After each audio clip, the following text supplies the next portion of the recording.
want to talk about the close of the sermon, and you are very gifted in your close. So tell me about your thinking about your close. Specifically, what do you mean?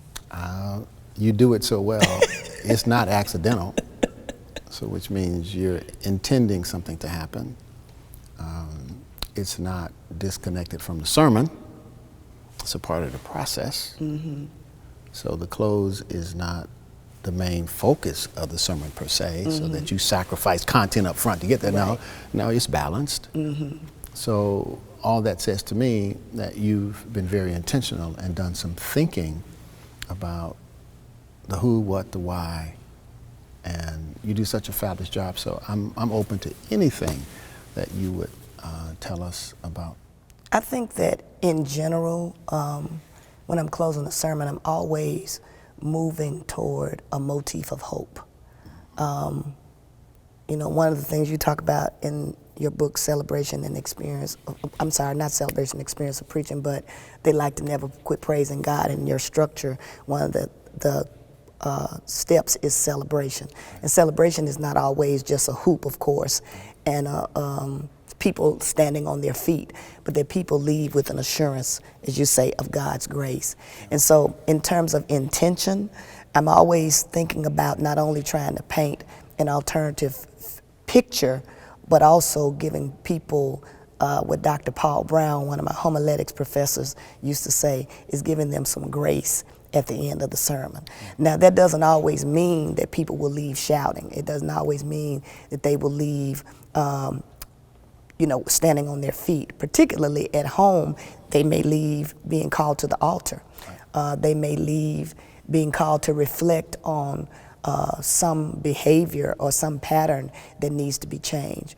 But I'm always trying to ensure that the close of the sermon is directly linked to the entire structure of the sermon so that it fits together as a compact and it's a whole. And so I'm always trying to begin with the end in mind.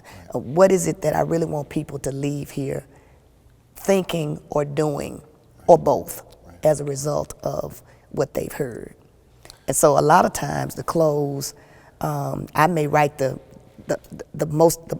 body of the sermon, but I may wait for a while before I do the close.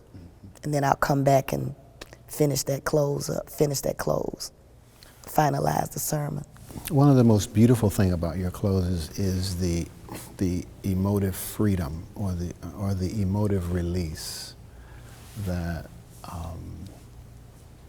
it's this thing said, if you don't believe it, right, the people know. I mean, how can you ask people to believe what you don't believe? Mm-hmm. But there's something about after you've done all of this beautiful work that you do, and then I call you a daughter of thunder.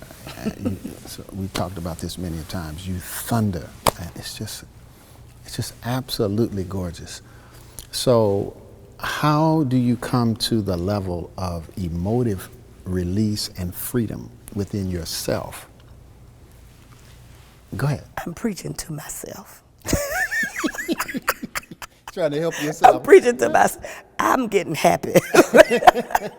Really, I believe what I preach. Mm-hmm. I really believe it. And so, even though I'm preaching, really, I'm serious.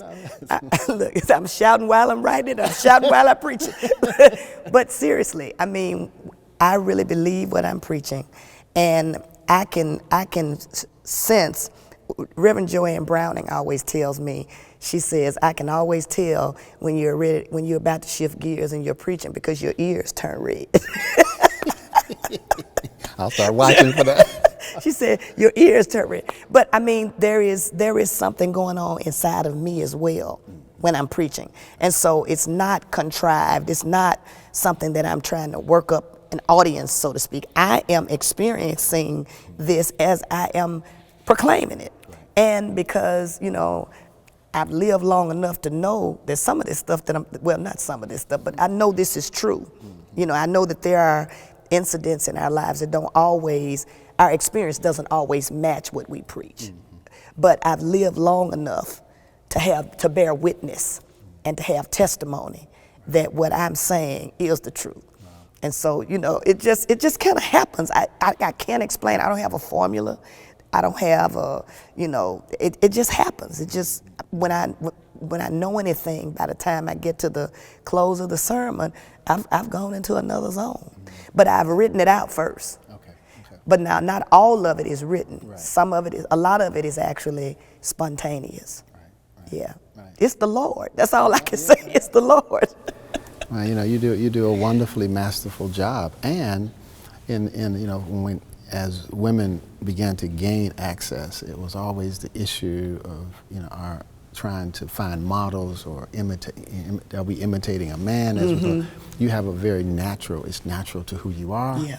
It's natural to being a woman, and yet it thunders. Yes.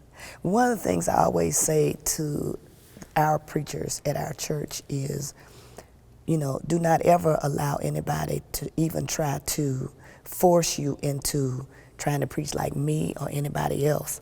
Be yourself, but be your best self. Yeah. And I think it's really important to find your voice and find your rhythm. And of course, I think that comes over time, you know, and with experience and with opportunity.